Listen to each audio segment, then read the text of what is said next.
what's up mga guys? Good morning. Oras natin ay alas 8 ng umaga. Pero sino ba? Yung camera ko parang nag-ulit. Sa sobrang init ng panahon, alas 8 pa lang yan ha. Ano kaya kung aabot yan ng mga alas 12 ng tanghali? Dito ramdam ko alas 10 pa lang para ka nang iniihaw sa loob ng bahay. Sa loob ng bahay yun ha. Wala kang AC dito. Electric fan lang. Kaya ramdam mo dito yung hakaw ng init sa balat. Pagtugtong ng mga alas 3 ng hapon, alas 2, mararamdaman mo na yung lagkit ng katawan mo. Kaya maligo ka na sa umaga, maliligo ka pa sa hapon. At kung gusto mong maligo, mapapaligo ka rin sa gabi bago ka matulog dahil ang lagkit nga. Pero dito, ewan ko bakit gano'n ang klima dito. Dati Vietnam. Ngayon, sobrang klima dito. Para ka na rin nasa Saudi, nasa Middle East. Yun ang pakiramdam. Ngayon wala naman akong ginagawa. Kaya sinubukan ko lang maglakad-lakad. Ano ba yung may bago bang naganap dito sa mga kapitbahay namin? May bago bang magagandang tindahan na pwedeng mapuntahan? Kamali lang ako ng labas dahil alas 8 ng maga. Nakakala ko na maganda yung klima. Egat pala, sobrang init. Siguro mas maganda sa hapon ako lalabas. Para tayong vampire. Ang ganda naman ng bahay at nataan. Buhulaan ko. Siguro ang may-ari nito nagmimina ng ginto sa Saudi. Ganda eh. Sana all ganyan ang bahay. Ito na halos. Init pa Isa naman. naman siguro may-ari ng kusina. Siguro Santa Moca na banyerang isda ang inuwi palagi. Ganda eh. Daming pera. Sana all. Ito namang isa ko. Siguro nang mamayari ito ng isang restaurant sa atin. Napansin ko lang mga ito. Hindi naman lahat ng mga tao dito, lahat ng nakatira dito ay nagtatrabaho sa abroad o may magandang hanap buhay. Yung iba dito, kanya-kanyang diskarte lang talaga. Paano makapagbayad ng bill, paano tumalo yung buhay araw-araw. Kanya-kanyang diskarte lang. Diretso lang ang buhay.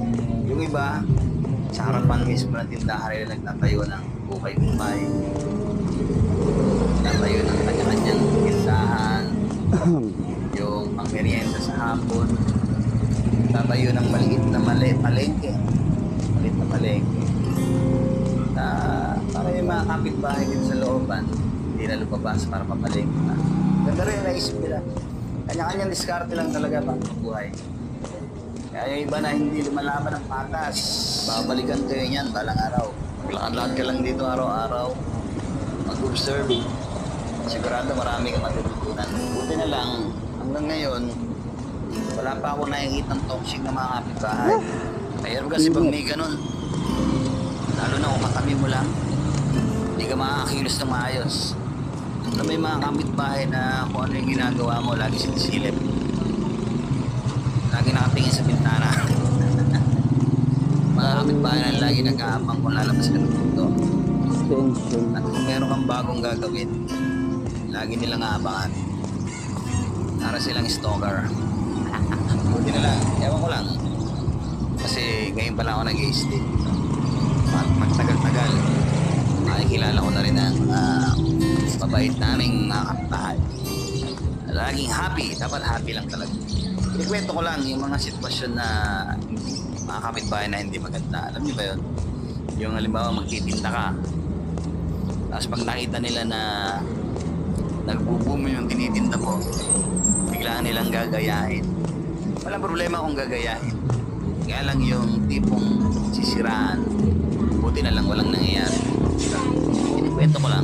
Kasi marami kong napapanood na ganyan sa isang komunidad. Hindi nagiging maganda yung samahan dahil may mga ganong toxic. Maganda yung naiiwasan yung gano'n. At buti na lang, wala nun dito.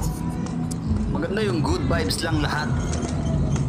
Kahit anong mangyayari, kahit anong okasyon, walang gulo, walang away, at walang marites. Yun ang importante dyan. Para maging maganda yung samahan ng mga magkakapitbahay.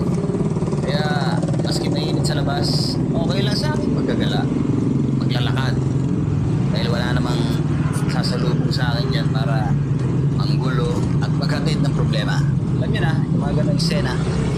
Daanin mo sa galit, nooy kukurot lang. Kaya kaibigan, konting pasensya lang. Cool ka lang.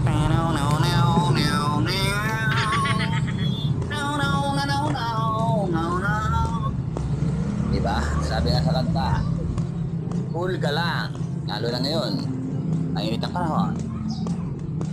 Dapat lagi tayong good vibes. Lalo na ngayon, ang daming trending sa social media na puro na lang away. Road rage, kalsada, sa swimming pool, sa school, sa bahay, sa barangay. Kasi hindi sila cool. Lagi mainit ang ulo. Mainit na nga ang panahon. Tapos susundan mo pa ng mga ganong agresibong pagkilos. Dapat cool ka lang. Uminom ka ng coke. Malamig na malamig. Masarap.